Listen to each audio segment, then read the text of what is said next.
જય હિન્દ. હું રેશમા પટેલ સમગ્ર આંબલિયા ગામના લોકોને કહેવા માંગુ છું કે આપણે જે બુલંદ અવાજથી અવાજ ઉઠાવ્યો છે એના પડઘા ચોક્કસ પડશે.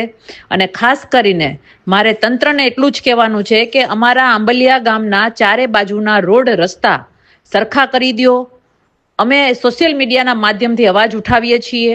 લોકો વર્ષોથી હેરાન થાય છે, ખાડા ખબડામાં પડી અને લોકો મરે છે, એક્સિડન્ટ થાય છે, છતાં પણ તંત્ર જાગતું નથી અને માત્ર ને માત્ર સારી વાતો કરે છે. તો હવે તમારી આ વાતો બંધ કરી અને જેના પણ હદમાં આવતું હોય, ગ્રામ પંચાયત હોય તો ગ્રામ પંચાયતના હદમાં આવતું હોય, તાલુકા જિલ્લા પંચાયત અને વિધાનસભામાં ધારાસભ્યના હદમાં આવતું હોય, તો જે પણ હોય પોતપોતાના કામે લાગી જાઓ અને આંબલિયા ગામના ચારે બાજુના રોડ રસ્તા સરખા કરી દો.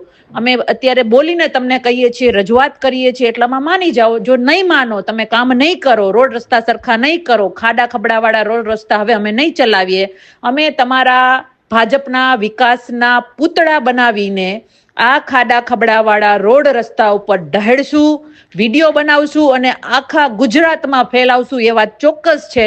આંબલિયા ગામના જુનાગઢમાં પાસે આવેલા આંબલિયા ગામના ચારે બાજુના રોડ રસ્તા જે તન ફૂટના ખાડા છે, આ ખાડાવાળા રોડ રસ્તા સરખા કરી દેવાની અમારી આ રજૂઆતને બહુ ગંભીરતાથી લેવા વિનંતી છે.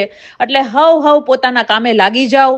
તાલુકા, જિલ્લા, ધારાસભ્ય, ગ્રામ પંચાયત, જેના હદમાં જે આવતું હોય એ કામે વળગી જાઓ. અને બીજી વસ્તુ કે ગામને હેરાન અને ગામને ધમકાવવાની કોશિશ ન કરતા, નહીતર અમારેથી વધારે ખરાબ કોઈ થશે નહીં. આ વાત પાકી છે કે અમે તમારા ભાજપના વિકાસના પૂતળા બનાવી અને આખા રોડ ઉપર ઢહેડશું, વિડીયો બનાવશું ને સમગ્ર ગુજરાતમાં ફેલાવીશું. એ ચોક્કસ વાત છે. એટલે અમારી વાતથી, અમારી રજૂઆતથી માની જાઓ એટલી વિનંતી છે. ભારત માતા કી જય. વંદે માતરમ.